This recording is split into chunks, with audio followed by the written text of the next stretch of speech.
Hello बच्चों, welcome to और another video. Good morning, good evening, good afternoon, जब भी आप हमारा वीडियो देख रहे हो। ठीक है, उम्मीद करते हैं आप सब अच्छे होंगे, पढ़ाई कर रहे होंगे और करते भी रहिए। और तो कुछ है क्या काम है नहीं करने को, पढ़ाई करोगे। ठीक है, पढ़ाई करो। चलिए, तो आज हम क्लास 10th का कार्बोनेट कंपाउंड पढ़ा रहे थे आपको, जिसमें हमने आपको पहला लेक्चर हो गया था इसमें। ठीक है, आपको मैंने ये बताया था कि जो भी एलिमेंट्स होते हैं वो काफ़ी अनस्टेबल होते हैं, क्योंकि उनकी एनर्जी जो होती है वो बहुत ज़्यादा होती है। एनर्जी ज़्यादा होने की वजह से वो अनस्टेबल हो जाते हैं। अब उनको स्टेबल होने के लिए क्या मैंने बताया था कि आप कंबाइन होते हैं। ठीक है, एक बार मैं क्विक रिविजन कर देता हूं कि मैंने बताया था कि जो भी एलिमेंट आपका होता है वो एलिमेंट आपका अनस्टेबल होता है। अनस्टेबल क्यों होता है? क्योंकि उसकी एनर्जी क्या होती है, बहुत ज्यादा होती है। अब अगर इसका सॉल्यूशन क्या है, ये तो आपका प्रॉब्लम हो गया। इसका जो सॉल्यूशन था कि अगर आपको अपनी एनर्जी डाउन करनी है, ठीक है, अगर आपको अपनी एनर्जी डाउन करनी है तो किसी ना किसी के साथ आपको कंबाइन होना पड़ेगा।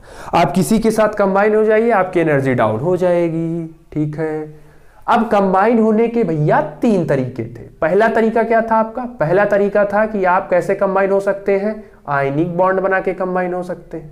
ठीक, दूसरा तरीका क्या है? दूसरा तरीका आप कंबाइन होने के लिए कोवैलेंट बॉन्ड बनाइए। ठीक, और तीसरा जो तरीका था वो आपके पास था कोऑर्डिनेट बॉन्ड बना के, या कोऑर्डिनेट को ही डेटिव बॉन्ड भी कहते थे। ठीक है, तो ये 3 तरीके हैं आपके पास। आप 3 तरीके से कंबाइन हो सकते हैं और इन्हीं 3 तरीकों से कंबाइन होकर आप मेरी एनर्जी को डाउन कर सकते हैं। ठीक, चलिए तो स्टार्ट करते हैं। पहला, आयनिक बॉन्ड क्या होता है, कैसे पहचानेंगे कि आप आयनिक बॉन्ड, यही आयनिक बॉन्ड बनाता है। ठीक है, आप देख के कंपाउंड को कैसे जज करेंगे। ठीक है, तो पहली हेडिंग आपकी आयोनिक बॉन्ड। क्या होता है आयोनिक बॉन्ड? देखिए, आयनिक बॉन्ड को स्टार्ट करने से पहले एक टर्म लिखा है पीछे, आयोनिक के पीछे एक टर्म लिखा है जिसको हम बोलते हैं बॉन्ड। तो पहले इसके बारे में चर्चा कर ले कि बॉन्ड क्या होता है। देखो, बॉन्ड जो होता है ना, bond is a nothing but it is a electrostatic force of attraction. Bond का मतलब होता है एक इलेक्ट्रोस्टैटिक फोर्स ऑफ अट्रैक्शन लगती है। ठीक है, जैसे हम भी जब किसी की तरफ अट्रैक्ट होते हैं तो बॉन्ड बन जाता है ना एक तरफ। ठीक है, आप समझ रहे होंगे क्यों। बॉन्ड का मतलब होता है जब भी हम किसी की तरफ अट्रैक्ट हो रहे होते हैं या हमें कुछ एग्रीमेंट साइन कराना होता है, तो एक बॉन्ड, जैसे कंपनी शुरू करनी है तो 2 लोगों के बीच में एक बॉन्ड बनता है, तो उससे वो दोनों लोग बंधे रहते हैं कि हाँ कहीं जा नहीं सकते हैं। तो बॉन्ड का मतलब एक अट्रैक्शन फोर्स होती है जिसकी वजह से चीजें आपस में बंधी रहती है, कहीं जा नहीं पाती हैं। ठीक है, अब आगे लिखा है आयोनिक। आयोनिक का मतलब सबको क्लियर होगा। आयोनिक का मतलब होता है आयन। आयन 2 तरीके के होते हैं, एक होता है कैट आयन जिसपे पॉजिटिव चार्ज होता है, एंड सेकंड होता है आपका एन आयन जिसपे आपका नेगेटिव चार्ज होता है। जैसे कि एग्जांपल के तौर पे सोडियम ले लीजिए 1+, मैग्नीशियम ले लीजिए 2+, एल्यूमिनियम ले लीजिए 3+। तो ये आपका हो गया कैटायन। एनायन के पोर्शन में ऑक्सीजन पर 2-, क्लोरीन पर 1-, नाइट्रोजन पर 3-। तो ये सब आपके एग्जांपल हो गए एनायन वाले के। ठीक है, तो ये हो गया आपका आयनिक बॉन्ड। अच्छा, एक बात जरा ध्यान से देखो तो ये सारे के सारे क्या है, मेटल है। और इधर के जो सारे के सारे हैं वो जरा कायदे से चेक करो, क्या है, नॉन मेटल है। अब आयनिक में आयन होना चाहिए, आयन का मतलब प्लस माइनस ही कंबाइन होना चाहिए। तो भैया इनका प्लस इनके मतलब बोलते रहे हो ना कि मेटल किसके साथ कंबाइन हो रहा है, नॉन मेटल। तो आयनिक बॉन्ड को पहचानने की सबसे पहली कंडीशन क्या है कि जब मेटल किसके साथ बॉन्ड बनाएगा, नॉन मेटल के साथ बॉन्ड बनाएगा। तो ये आपकी पहली कंडीशन। कंपाउंड देखकर आप तुरंत जज करेंगे कि अगर आपके कंपाउंड में एक मेटल है और दूसरा नॉन मेटल है तो मेटल और नॉन मेटल के बीच हमेशा कौन सा बॉन्ड बनेगा, आयोनिक बॉन्ड बनेगा। बात हो गई क्लियर। कैसे पहचानोगे कंपाउंड देखकर, मेटल और नॉन मेटल, अगर मेटल और नॉन मेटल है तो कंपाउंड के बीच आयनिक बॉन्ड बनेगा। ठीक, कोई दिक्कत? नहीं। चलिए आगे देखिए। अब आयनिक बॉन्ड में करने के लिए कुछ टर्म है आपके पास भाई। हम जो सबसे फेमस एग्जांपल लेते हैं वो लेते हैं NaCl। अब NaCl कैसे बना होगा? NaCl बना होगा Na+ से और ये बना होगा Cl- से। तो Na+ और Cl-। अब Na+ क्या है आपका? मेटल है, कैटायन पोर्शन है, और Cl- क्या है आपका? नॉन मेटल है, एनायन पोर्शन है। दोनों कंबाइन होके NaCl बना लिए, सॉल्ट बना लिए। अब आप जरा प्रैक्टिकली सोचिए, सोडियम का आयन बना कैसे होगा? सोडियम आयन के फॉर्म में तो रहा नहीं होगा। सोडियम किस फॉर्म में रहा होगा? सोडियम के फॉर्म में रहा होगा। इससे एक इलेक्ट्रॉन गया होगा, तब वो सोडियम आयन में कन्वर्ट हुआ होगा। क्लोरीन Cl के फॉर्म में रहा होगा, उसने एक इलेक्ट्रॉन लिया होगा, तब वो क्लोरीन आयन में आया होगा, तब इन दोनों के बीच में अट्रैक्शन बना होगा। अब जाहिर भैया सोडियम किस स्टेट में पाया जाता है? सोडियम मेटल है, मेटल किस स्टेट में पाया जाता है? सॉलिड। क्लोरीन तो फिलहाल चलो गैस स्टेट में है। अब आप हमें यह बताइए, आपने किसी मेटल से इलेक्ट्रॉन को बाहर निकाल कैसे लिया? किसी मेटल से इलेक्ट्रॉन को निकालना, वो भी सॉलिड स्टेट में। सॉलिड स्टेट में मेटल को निकालना इतना आसान नहीं होता है। तो निकालने के लिए क्या है फैक्टर? तो वो जो फैक्टर है वो अब आप जानिए कि पहले आप सोडियम को कैसे आयन में लेकर आएंगे। पहले उसको आयन में लेकर आइए। आपको बहुत सी जगहों पर किताबों में आपको डायरेक्ट पढ़ा दिया जाएगा, मेटल नॉन मेटल कंबाइन होगा, कैटायन एनायन कंबाइन होगा और आपका आयन बन जाएगा, ठीक है। लेकिन यहां आप ध्यान रखिए कि सोडियम कैसे आएगा, सोडियम कैसे कन्वर्ट हो जाएगा, उसमें आयन में कैसे आएगा अपने। तो ये स्टेप है आपका, तो ये स्टेप अब ध्यान से देखिए कैसे कन्वर्ट होगा, ठीक। देखिए जो आपका टॉपिक है वो है आपका आयनाइजेशन एंथैल्पी। क्या होता है? एंथैल्पी का मतलब होता है ना बच्चों एनर्जी। फिजिक्स में आप एनर्जी बोलते हैं, केमिस्ट्री में उसी को आप एंथैल्पी बोलते हैं, ठीक है। तो एंथैल्पी, आयनाइजेशन का मतलब क्या है कि आपको उसको किस फॉर्म में लाना है? आयन के फॉर्म में लाना है, ठीक। तो आयन के फॉर्म में तब आएगा, आयन के फॉर्म में वो तब आएगा जब इलेक्ट्रॉन निकलेगा।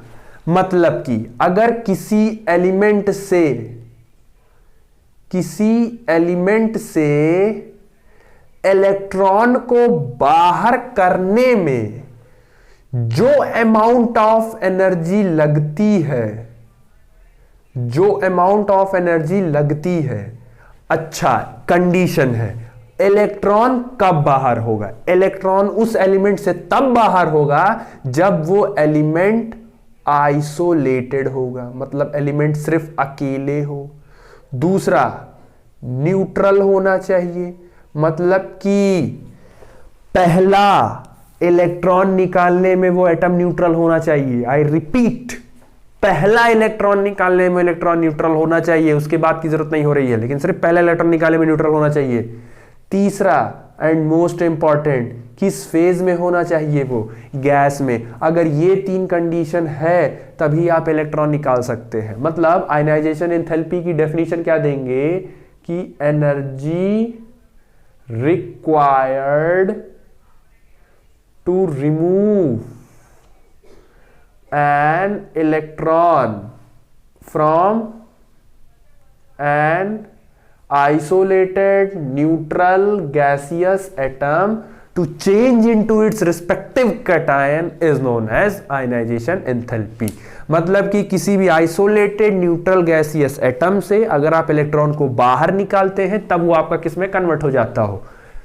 आयन में, ठीक है। मतलब जो आपका सोडियम सॉलिड है, पहले ना उसको कन्वर्ट करो भैया। सोडियम तो अकेले है, मतलब आइसोलेटेड है, न्यूट्रल है, ठीक है, पर गैस नहीं है, वो तो सॉलिड है, तो उसको कन्वर्ट कर दो। मतलब कि अब दिखा दो कि हाँ सॉलिड को मैंने गैस में कन्वर्ट कर दिया। तो सॉलिड से गैस मतलब अब आप इसमें से इलेक्ट्रॉन निकाल सकते हैं। 9th में एक एग्जाम्पल पढ़ाया जाता था, एक टॉपिक पढ़ाया जाता था। अगर कोई सब्सटेंस सॉलिड से डायरेक्टली गैस में कन्वर्ट हो जाता है तो उसको हम क्या बोलते थे, याद है? उसको हम बोलते थे सब्लिमेशन। उसको हम सब्लिमेशन बोलते थे, ठीक है। मतलब कोई भी सब्सटेंस, जैसे कैम्फर, कपूर ले लो, कपूर सॉलिड होता है ना, जलाते हो तो सीधे किस में कन्वर्ट हो जाता है, गैस में। तो अगर कोई सॉलिड गैस में कन्वर्ट हो गया है तो उसको हम क्या बोलते हैं, सब्लिमेशन बोलते हैं। मतलब कि आप यहाँ कौन सी एनर्जी देंगे, सब्लिमेशन एनर्जी देंगे तो सोडियम सॉलिड किस में कन्वर्ट हो जाएगा, सोडियम गैस में। तो आयनाइजेशन एंथैल्पी क्या होता है, किसी भी एलिमेंट से अगर इलेक्ट्रॉन को बाहर निकालना हो तो उस एलिमेंट को चेक करिए कि वो पहले आइसोलेटेड होना चाहिए, अकेले होना चाहिए, दूसरा न्यूट्रल होना चाहिए, एंड तीसरा एंड मोस्ट इंपॉर्टेंट वो गैस में होना चाहिए। अगर ये तीनों कंडीशन आपने उसको दे दिया है तो वो आपका किस में कन्वर्ट हो जाएगा, अपने रिस्पेक्टिव कैटायन और आयन में वो कन्वर्ट हो जाएगा। ऐसे ही सेम आप एनायन में करेंगे, क्योंकि नॉन मेटल मोस्ट देन में नॉन मेटल आपका किस में होता है, नॉन मेटल आपका गैस फॉर्म में ही मिल जाता है, ठीक है। तो वो आपका हो गया नॉन मेटल, ठीक। यानी आपने इसको कन्वर्ट कर दिया। तो आयन आपका मैंने बता दिया कि ये आप कैसे करेंगे, ठीक है। तो आपका सोडियम मैंने कन्वर्ट करवा दिया सॉलिड के फॉर्म में, सॉलिड से आपका गैस फॉर्म में वो आ गया, ठीक है। तो आपका जो ये पहले सोडियम सॉलिड था, पहले इसको कन्वर्ट कर दीजिए किसमें, सोडियम गैस में। कैसे कन्वर्ट करेंगे, सब्लिमेशन एनर्जी देके, ठीक। अच्छा, क्लोरीन के फॉर्म में रहेगा, बाकी क्लोरीन तो आपका गैस फॉर्म में ही होता है तो कोई दिक्कत नहीं है, ठीक है, एक ही जाएगा। तो ये तो क्लोरीन आपका हो गया, ठीक।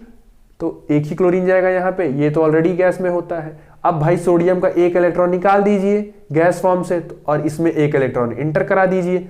अब जो आपका प्रोडक्ट बनेगा NaCl, वो आपका सही प्रोडक्ट बनेगा, ठीक। तो ये हो गया आपका NaCl आयनिक बॉन्ड से थ्रू। अब आयनिक बॉन्ड की कंडीशन मैंने बता दी है, एक मेटल होना चाहिए, दूसरा नॉन मेटल होना चाहिए। अगर आपके पास ऐसा वाला है तो मतलब वहां पे आयनिक बॉन्ड बनेगा, ठीक, कोई दिक्कत नहीं।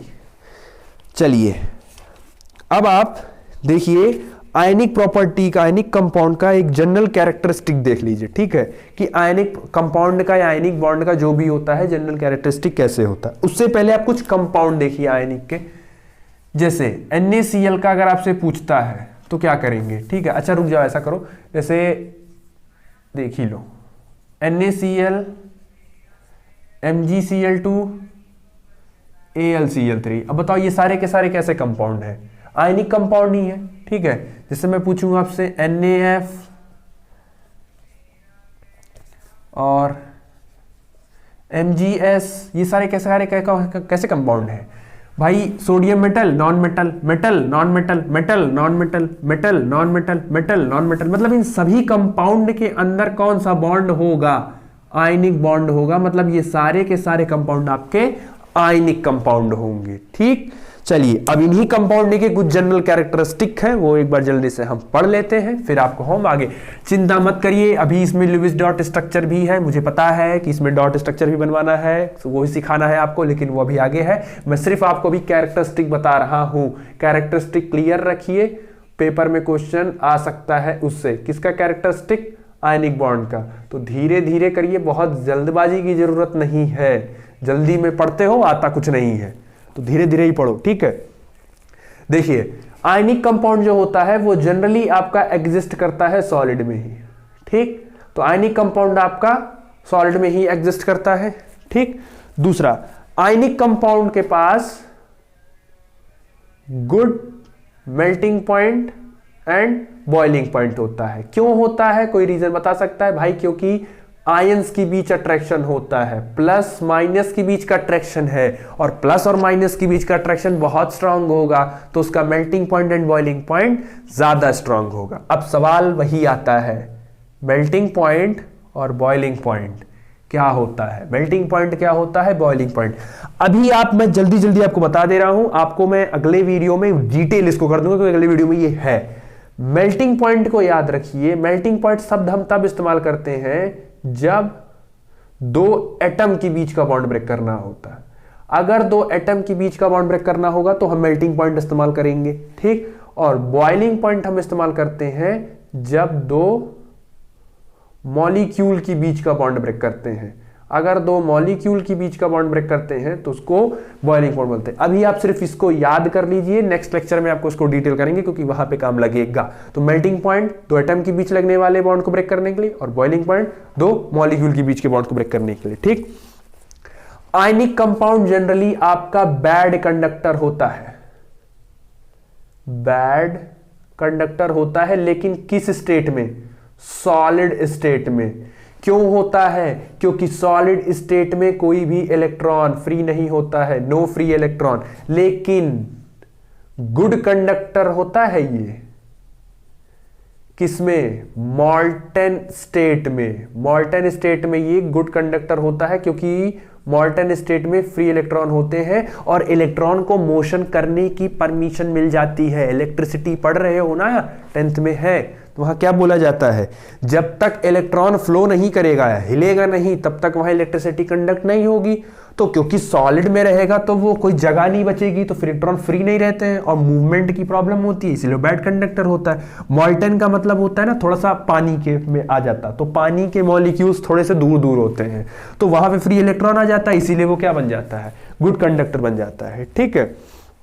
और उसके बाद है आपका कि ionic compound generally like dissolve like, जैसे सुना है लोहे लोहे को काटता है, जहर जहर को काटता है, तो लाइक डिसॉल्व मतलब आयनिक कंपाउंड आयनिक में डिसॉल्व होगा और नॉन आयनिक कंपाउंड वाला नॉन आयनिक में डिसॉल्व होगा। ठीक, कोई दिक्कत? और लास्ट है आपका कि आयनिक रिएक्शन बहुत ज्यादा फास्ट होता है, वेरी वेरी फास्ट रिएक्शन। आयनिक रिएक्शन बहुत ज्यादा फास्ट होता है आपका। ठीक है, क्योंकि इलेक्ट्रोस्टैटिक अट्रैक्शन फोर्स लगता है, तो इसलिए बहुत ज्यादा स्ट्रांग होता है वो। ठीक है, तो आई होप इतना आपको समझ में आ गया होगा जितना मैंने आज आपको पढ़ाया, कैरेक्टरिस्टिक पढ़ा दिया और आयनाइजेशन एंथैल्पी की थोड़ी सी नॉलेज दे दी है। ठीक है, तो आयनिक बॉन्ड क्लियर हो गया। नेक्स्ट वीडियो में आपको हम कोवैलेंट बॉन्ड बता देंगे और लिविस डॉट स्ट्रक्चर थोड़ा सा वहां है, उनका हम बता देंगे। ठीक है, कोशिश कर रहे हैं आपका जल्दी जल्दी वीडियो आने का। ठीक है, तो थोड़ा हड़बड़ी मत रखिए, धीरे धीरे करिए, आ जाएगा आपका कोर्स, पूरा हो जाएगा, चैप्टर आपके पूरे हो जाएंगे, आपको बोर्ड तक जाते जाते आपके सारे चैप्टर पूरे हो जाएंगे। बस ये है, थोड़ा सा पेशेंस रखिए, थोड़ा सा विश्वास रखिए, ट्रस्ट करिए, सब आ जाएगा। ठीक है, तो आई होप जितना आपको पढ़ाए हैं उतना आ गया होगा आपको समझ में। और नेक्स्ट वीडियो में हम कोवैलेंट और आपको लुईस के स्ट्रक्चर्स के बारे में कुछ डिटेल डिस्कस करेंगे आपसे। ठीक है, तो पढ़ाई करते रहिए और थोड़ा डिस्टर्बेंस इधर उधर कम करिए, पढ़ाई करिए, बोर्ड आ रहा है आपका। ठीक है, तो कोई डाउट हो तो पूछिए, पढ़ाई करते रहिए। All the very best, thank you.